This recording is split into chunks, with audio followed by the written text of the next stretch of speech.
Alors, je me présente, je suis Abdrahim Douma, je suis le directeur exécutif du Centre régional africain de technologie depuis octobre 2009.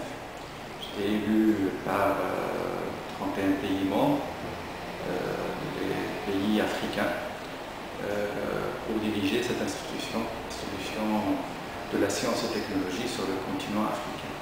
En fait, le CRAT, Centre régional africain de technologie, est une institution intergouvernementale de 31 pays, pays africains, des pays du Nord, du Sud, de l'Est, de l'Ouest, du Centre de l'Afrique, des pays qui ont en commun seulement leur volonté de développer la technologie sur le continent africain. Maintenant, durant le Malabo, le Conseil des ministres qui a eu lieu à Malabo en 2010, le Conseil des ministres a décidé de lancer 5 antennes sous-régionales, Afrique du Nord, du Sud, de l'Est et de l'Ouest et du Centre, avec un bureau de liaison en Europe, pour être plus proche du besoin et de la technologie, des besoins des pays africains. Ce qu'il faut dire, le siège est à Dakar et le pays et le continent africain, c'est un tiers de la superficie mondiale. C'est très difficile de répondre positivement aux attentes des pays africains. Donc on a décidé de lancer ces 5 structures avec un bureau de liaison. On a commencé par le lancement de 2 antennes, une antenne en Guinée équatoriale et l'autre au Maroc, avec un bureau de liaison à Bruxelles ou à Paris. Ça dépendra du choix que le Conseil des ministres fera prochainement. Aujourd'hui, on est là au Maroc, on a lancé cette antenne qui est au Maroc. La communauté internationale a choisi que ce soit au Maroc et que ce soit aussi dans la région orientale. Donc c'est une décision collégiale du secrétariat de notre organisation en partenariat avec le pays hôte qui est le Maroc, avec les pays de la sous-région de l'Afrique du Nord et aussi avec la communauté internationale représentée par les ministres représentés au siège de notre organisation, le ministre de la Science et Technologie. Et si on veut parler des axes d'intervention, vous êtes ici à Oujda, dans l'oriental, alors quels sont vos axes prioritaires ou bien sur quels axes vous allez intervenir? Brièvement, nous sommes sur 4 axes prioritaires. Le Conseil des ministres a décidé qu'on soit sur les 4 axes, parce que, pour des raisons très simples, parce que ça résume l'économie africaine. On est sur l'agriculture, l'agriculture qui représente 70% de la population africaine. On est dans les énergies renouvelables. On est en TIC, technologie de l'information et de la communication. On est en environnement. Ces 4 volets résument l'économie africaine. Donc on travaille sur ces 4 thématiques. Et sur le plan financement, vous vous apportez combien justement le budget de fonctionnement bien de votre organisme au niveau de l'oriental?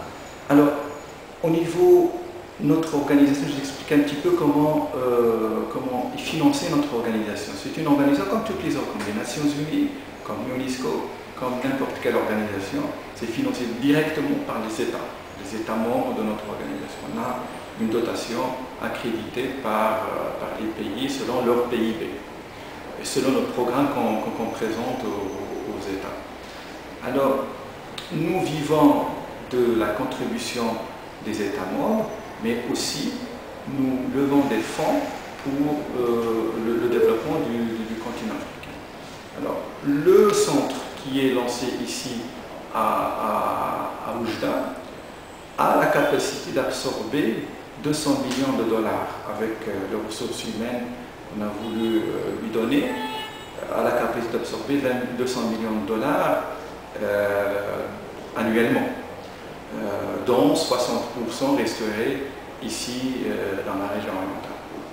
Donc on est à peu près à 120 millions de dollars qui va vraiment être utilisé dans la région orientale. Et si on veut parler de vos partenaires, quels sont vos partenaires au niveau justement de l'oriental? Bien sûr, on est une institution intergouvernementale. Nous travaillons avec le gouvernement des États. Notre interlocuteur, c'est le gouvernement du Royaume du Maroc, qui a bien voulu abriter le centre ici dans sa région orientale. On est à Oujda, bien sûr, on travaille avec les partenaires de la région orientale qui sont bien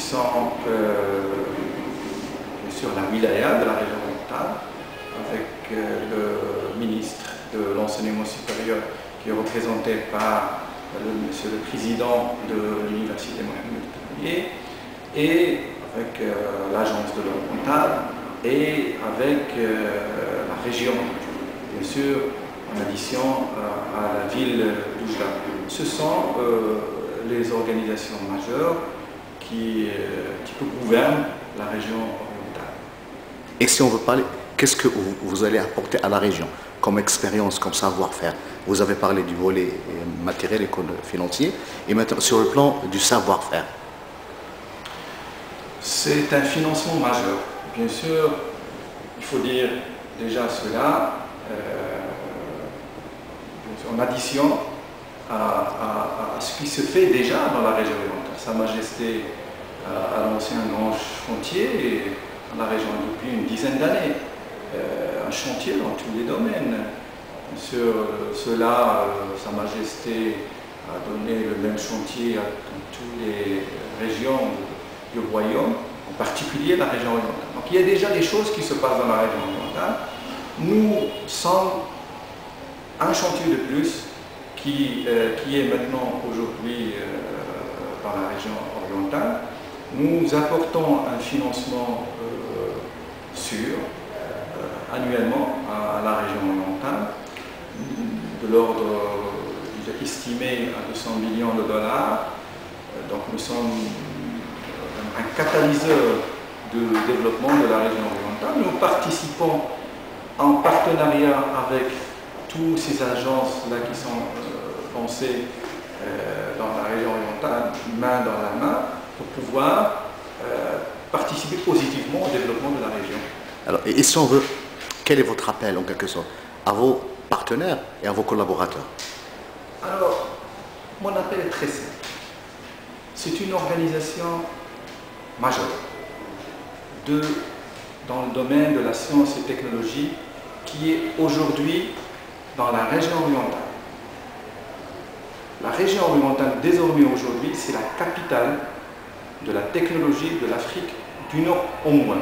Sinon, elle est aussi une région majeure dans le domaine de la technologie sur le continent africain.